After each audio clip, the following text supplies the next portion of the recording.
మరి స్థానికంగా ఉండేటువంటి షాడో ఎమ్మెల్యే గారు మళ్ళీ అక్కడ మక్తల్లో ఇంకొక పెద్ద నాయకుడు కాంగ్రెస్ పార్టీ నాయకుడు వాళ్ళందరూ వచ్చి ఇక్కడ ఆధిపత్యం చేసి ఇక్కడ ఉండే సంపదను మొత్తం కూడా రైతుల పేరుతోటి మరి అదేవిధంగా చెరువులకు నీళ్ళు తీసుకొస్తామని దాని పేరుతోటి మొత్తం కూడా లూటు చేస్తూ ఉన్నారు.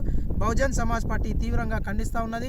మరి రేపు 15వ తారీఖు ముఖ్యమంత్రి గారు వస్తున్నారు. మరి ముఖ్యమంత్రి గారు మేము ఒక్కటే మిమ్మల్ని అడుగుతా ఉన్నాం, మీది ప్రజాపాలన ఇందిరమ్మ పాలన ఏదో మీరు ప్రజలకు క్లారిటీ ఇవ్వాలి. మీరు ప్రజాపాలన అని మీ వాళ్ళు చెప్తారు, ఇక్కడ 6 గ్యారంటీలు అని చెప్తారు. ఏం గ్యారంటీ ఇది? మొత్తం గ్యారంటీ లేని పాలన, మొత్తం దోపిడీ పాలన. కాంగ్రెస్ పార్టీ మొత్తం దోపిడీ చేస్తున్నది. ఇక్కడ ఉన్న షాడో ఎమ్మెల్యే మీద నిఘా పెట్టాలి. ఈ షాడో ఎమ్మెల్యే మరి ఇంకొక స్థానిక ఎమ్మెల్యే గారిని కూడా మేము అడుగుతున్నాం, అమ్మ మీరు కొత్తగా రాజకీయాలకు రావచ్చు, మేము మీ మీద విమర్శలు చేయదలుచుకోలేదు. ఎందుకంటే మీరు నిరంతరం ప్రజల్లో ఉన్నారు, మీరు ప్రజల కోసం పోరాడుతున్నారు, ప్రజల పక్షాన ఉన్నారు. కానీ మీ వెనకాల ఉండే షాడో ఎమ్మెల్యే మీద మీరు దృష్టి పెట్టాలి.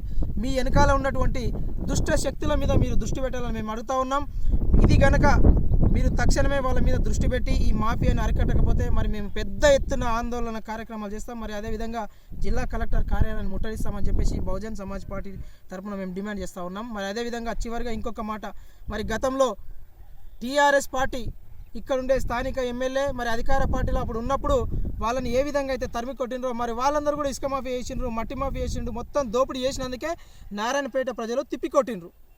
మరి ఇప్పుడు కాంగ్రెస్ పార్టీకి కూడా అదే గతి పడుతుంది అనుకుంటున్నారు ప్రజలు. అనుకుంటే ఈ కాంగ్రెస్ పార్టీని 6 గ్యారంటీలు కాదు, మిమ్మల్ని గ్యారంటీ లేకుండా చేస్తారు ఇక్కడ నారాయణపేట ప్రజలు అనుకుంటే. మీరు తస్మాత్ జాగ్రత్తగా ఉండండి. నేను ఒక్కడే రిక్వెస్ట్ చేస్తూ ఉన్నాను, మీరు ప్రజాపాలన పేరు మీద ఈ దోపిడీ పాలనని తక్షణమే మీరు అరికట్టాలని చెప్పేసి మేము డిమాండ్ చేస్తూ ఉన్నాం.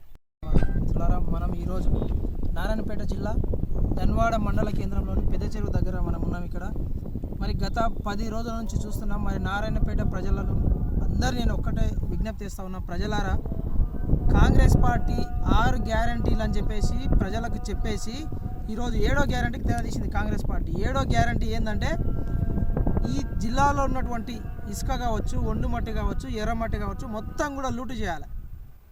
మరి ఈరోజు ధన్వాడ పెద్ద చెరువు దగ్గర మనం చూస్తూ ఉన్నాము, 10 ట్రిప్పులకు 10 టిప్పర్లకు పర్మిషన్ తీసుకొని దాదాపు వందలాది ట్రిప్పులు కోట్ల రూపాయల విలువైన ప్రజాధనాన్ని మొత్తం కూడా దుర్వినియోగం చేసిండ్రు, మొత్తం లూటు చేసిండ్రు ఇక్కడ ఉన్నటువంటి కాంగ్రెస్ పార్టీ నాయకులు. మరి ఇక్కడ ఒక షాడో ఎమ్మెల్యే ఉన్నాడు, మొత్తం కూడా ఈ మాఫియాకు మొత్తం కూడా షాడో ఎమ్మెల్యే అండగా ఉన్నాడు ఇక్కడ.